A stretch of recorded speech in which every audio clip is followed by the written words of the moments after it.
श्रोते हो, या सुंदर अशा रचनेनंतर आपण आपल्या पुढच्या कवितेकडे वळणार आहोतच. परंतु आपण श्रावणाबद्दल बोलत आहोत श्रोते हो.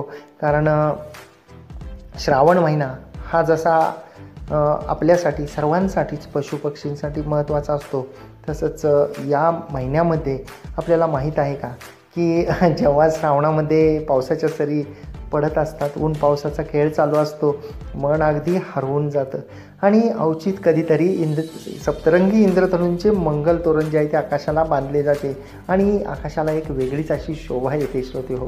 कारण श्रावणानं मन हर्षोल्लासित होतं. कारण श्रावण म्हणजे पक्ष्यांचा राजा मोर यास डौलदार पिसारा फुलवून नृत्य करण्यास आव्हान करतो. हे तर आपल्याला माहीत असेलच. पावसाच्या सरी कोसळू लागल्या की मोराला थुई नाचायला प्रोत्साहन चढते आणि अशातच पिसारा फुलवून नाचताना त्याची छबी कॅमेऱ्यामध्ये टिपताना सुद्धा आम्हाला सुद्धा किती आनंद होतो, हो की नाही? कारण पिसारा फुलवलेला मोर पाहणं, त्याला कॅमेऱ्यामध्ये टिपणं हा खूप सुंदर असा अविस्मरणीय असा अनुभव असतो श्रोते हो. कारण चैत्रापासून सुरू होणाऱ्या या मराठी महिन्याचे रंगरूप आगळे वेगळे असते. प्रत्येक महिना हा वेगवेगळा असतो, हवाहवासा वाटतो. परंतु श्रावणाला मात्र हिरवा महिना असं म्हटलं जातं. कारण तो हिरवळीचा महिना असतो. श्रावणात सृष्टीत हे सर्वत्र हिरव्या रंगाची उधळण होत असते. हिरव्या रंगात सुद्धा किती वेगवेगळ्या छटा असतात नाही का? कुठे हिरवा गर्द, तर कुठे प्रसन्न हिरवा, तर कुठे पोपटी, अशा रंगछटा सर्वत्र पाहायला मिळतात. श्रावणात वेली वनस्पतींना नवीन पालवी फुटते आणि खूप सारं म्हणजे गवत असतं, ते पिवळी काठ टाकतं आणि हरित वस्त्र परिधान करतं.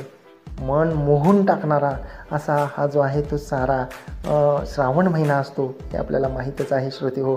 आपल्या पुढच्या आजच्या शोमधल्या एका सुंदर रचनेकडे आपण वळूयात, जी आपल्याला पाठवलेली आहे निर्मला शिंदे पाटील, एक्स उपप्राचार्या, लेखिका, कवयित्री, औरंगाबाद इथून. श्रावण शीर्षकाखाली त्यांनी लिहिलंय की सप्तरंगी इंद्रधनूंचा परिधान केलाय शालू. सप्तरंगी इंद्रधनूचा परिधान केलाय शालू, रंगीबेरंगी श्रावण फुले माळतील केसात. सप्तरंगी इंद्रधनूंचा परिधान केलाय शालू, रंगीबेरंगी श्रावण फुले माळतील केसात. टपोऱ्या गालांची मोतीमाळ घातली गळ्यात. टपोऱ्या गालांची मोतीमाळ घातली गळ्यात. इवल्या थेंबांचा कंबरपट्टा बांधलाय कमरेला. वा, इवल्या थेंबांचा कंबरपट्टा बांधलाय कमरेला. उगवत्या सूर्याची चंद्रकोर लावली कपाळाला. उगवत्या सूर्याची चंद्रकोर लावली कपाळाला. काळ्या कुट्ट मेघांचे काजळ घातलेत डोळ्यात. काळ्या कुट्ट मेघांचे काजळ घातलेत डोळ्यात. टपटपणाऱ्या पागोळ्यांचा नाद गुंफला पैंजनात. टपटपणाऱ्या पागोळ्यांचा नाद गुंफला पैंजनात.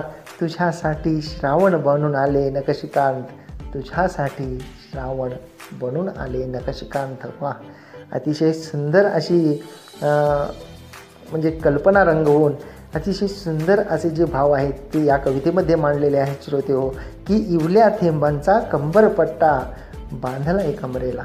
थेंबांचा कंबरपट्टा, खूपच सुंदर अशी कल्पना जी आहे ती मॅडमनी त्यांच्या रचनेमध्ये लिहिलेली होती श्रोते हो. आणि पुढच्या एका आपण रचनेकडे वळतोय, जी आपल्याला पाठवलेली आहे विलास देशमुख, बोरीवली, मुंबई येथून. आणि ते लिहित आहे की हिरवा डोंगर हिरवे रान, हिरवा श्रावण पाचूंची खान. हिरवा डोंगर हिरवे रान, हिरवा श्रावण पाचूंची खान. हिरवे शेत हिरवी सळसळ. वा, हिरवे शेत हिरवी सळसळ. हिरव्या वाटेवर आठवणींच्या झऱ्यांची खळखळ. हिरव्या वाटेवर आठवणींच्या झऱ्यांची खळखळ. वा, अतिशय कमी शब्दामध्ये श्रावणाला अतिशय सुंदररित्या सरांनी ओळीमध्ये मांडलेला आहे की हिरवा श्रावण पाचूंची खान. क्या बात आहे.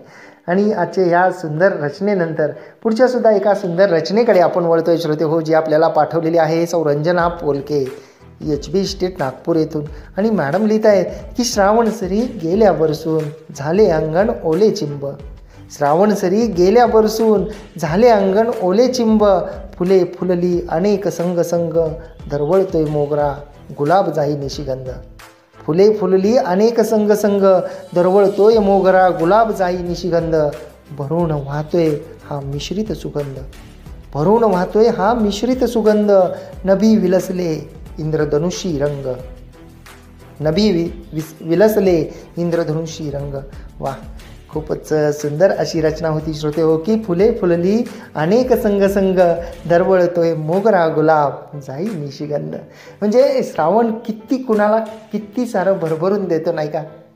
फुलांना देतो, पानांना देतो, पशु पक्षी मनुष्य प्राणी आणि अगदी जीव जंतूंना सुद्धा श्रावण जे आहे ते अगदी वरदान दिल्यासारखं असतं श्रोते हो.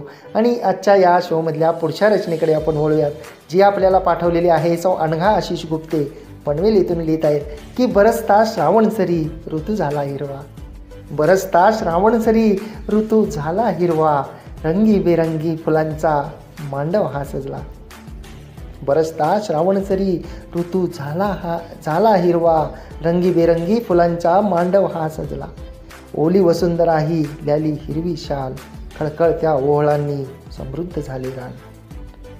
ओली वसुंधरा ही ल्याली हिरवी शाल, खळखळत्या ओहळांनी समृद्ध झाले रान. वा, खूपच सुंदर असे भाव जे आहेत ते मॅडमनी त्यांच्या रचनेमध्ये मांडलेले आहेत श्रोते हो, की बरसता श्रावण सरी ऋतू झाला हिरवा.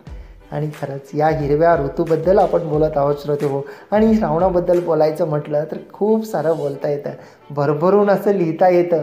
आणि हो, श्रावणाबद्दल कितीही ऐकायचं म्हटलं तर अगदी कंटाळवाणं नाही वाटत, कारण श्रावण ऋतूच असा आहे की श्रावणाला प्रत्येकजण वेगवेगळ्या भाव पाहून लिहितो, वेगवेगळ्या भावनेतून लिहितो. आपण पुढच्या एका दोन चारोळ्यांकडे वळणार आहोत, ज्या आपल्याला पाठवलेल्या आहेत सौ सुजाता आगवण काळे गिरीपेठ नागपूर येथून. आणि पहिल्या चारोळीमध्ये त्यांनी लिहिलं आहे की रिमझिम बरसती श्रावणधारा मनमोर तो फुलवी पिसार, रिमझिम बरसती श्रावणधारा मनमोर तो फुलवी पिसारा, हिरवा शालू लेऊन जणू सजली ही वसुंधरा, हिरवा शालू लेऊन जणू सजली ही वसुंधरा. आणि पुढच्या चारोळीमध्ये त्यांनी लिहिलं आहे की श्रावणातली ही झडी अशीच बरसू दे, श्रावणातली ही झडी अशीच बरसू दे, आठवणींचे तुषारमणी असेच झेलू दे, श्रावणातली ही झडी अशीच बरसू दे, आठवणींचे तुषारमणी असेच झेलू दे, तुझ्या सवे मज सख्या रे आनंदात चिंब भिजू दे, तुझ्या सवे मज सख्या रे आनंदात चिंब भिजू दे. अतिशय सुंदर अशा ज्या प्रेम चारोळी होती. आणि श्रावण महिना म्हटलं की पाऊस आला, आणि पाऊस म्हटलं की सखा सखी प्रियकर प्रियसी पती पत्नी अनेक नाती जी आहेत ती पावसामध्ये चिंबचिंब होतात.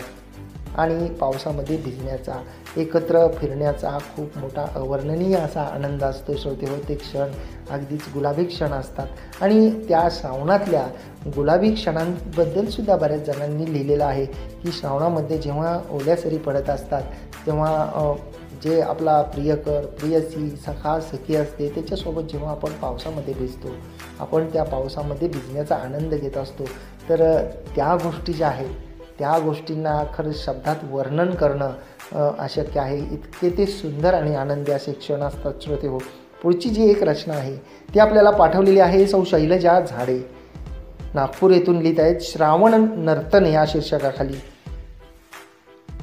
बरसत आला श्रावण मेघांचे वाजती मृदंग, बरसत आला श्रावण मेघांचे वाजती मृदंग, विजा लखलखती अंबरात उजळला सारा आसमंत, विजा लखलखती अंबरात उजळला सारा आसमंत. वा, धरा नटली हिरवाईने, धरा नटली हिरवाईने उमलुनी आला उन्मादाने, धरा नटली हिरवाईने उमलुनी आला उन्मादाने, भेटा या श्रावणाच आतुरलेली, भेटा या श्रावणास आतुरलेली, सर्व चराचरातून शहारली, सर्व चराचरातून शहारली. अगदीच सुंदर असं जे वर्णन आहे श्रावणाचं ते मॅडमनी त्यांच्या ओळीमध्ये केलेलं होतं श्रोते हो, की धरा नटली हिरवाईने उमलून आली उन्मादाने.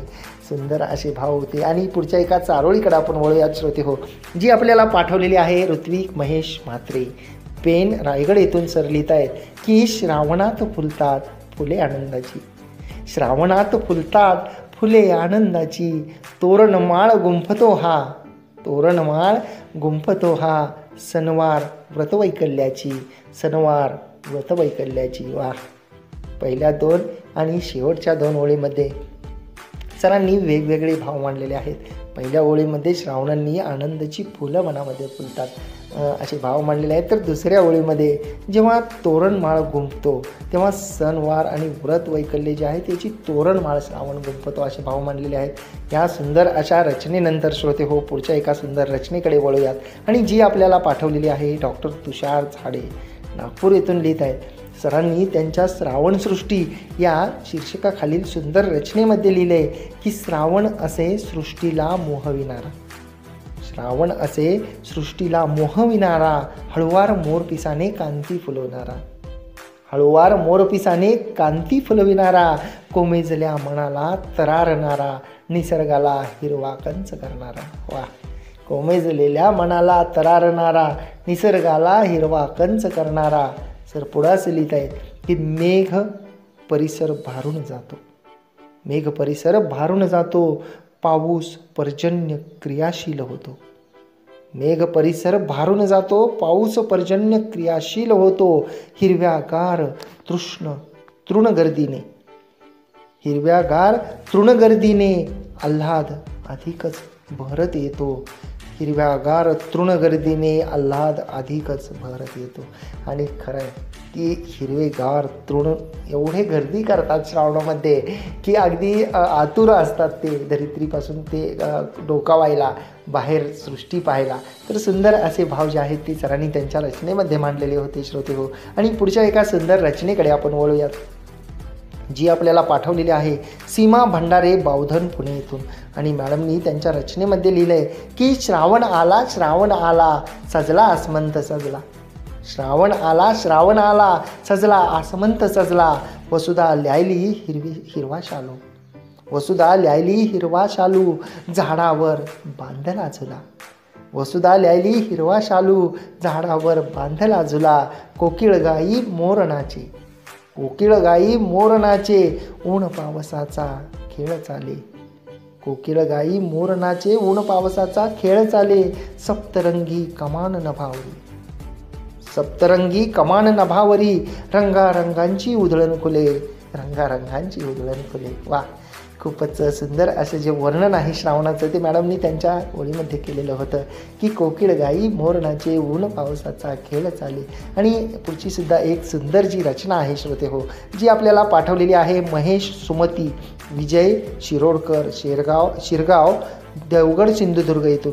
आणि सर लिहित आहे की काळ्या काळ्या मेघा आड कधी दडतो, काळ्या काळ्या मेघा आड कधी दडतो, बरसता रिमझिम सरी नभी तळपतो, बरसता रिमझिम सरी नभी तळपतो, सुवर्णकणांची आसमंती, सुवर्णकणांची आसमंती, होता उधळण समोर सप्तरंगी इंद्रधनु झळकतो, सुवर्णकणांची आसमंती, होता उधळण समोर सप्तरंगी इंद्रधनु झळकतो.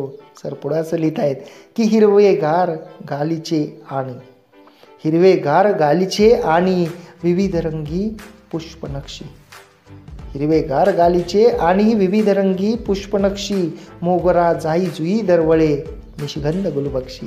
वा, मोगरा जाई जुई दरवळे निशिगंध गुलबक्षी, गारवा प्रत्येक जीवा सृष्टीत्सव वर्णावा किती, गारवा प्रत्येक जीवा सृष्टी उत्सव वर्णावा किती, अनुभवावा श्रावण मास दरवर्षी, अनुभवावा श्रावण मास दरवर्षी. आणि किती अप्रतिम असे भाव मांडलेत ना श्रोते हो की मोगरा जाई जुई दरवळे निशिगंध गुलबक्षी. म्हणजे फुलंसुद्धा या श्रावणामध्ये इतकी खुश असतात की ती अधिक ताजीतवानी, अधिकच टवटवीत दिसायला लागतात.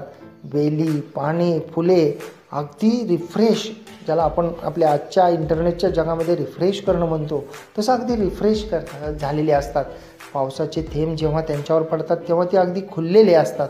आणि आपण ऐकत आहात रेडिओ पुणेरी आवाज 107.8 FM. आणि आपण हा खेळ शब्दांचा या कवितावत सारोळ्यांच्या शोमध्ये आहात RJ कैलास सोबत. आनंदी राहा, आनंद लुटा.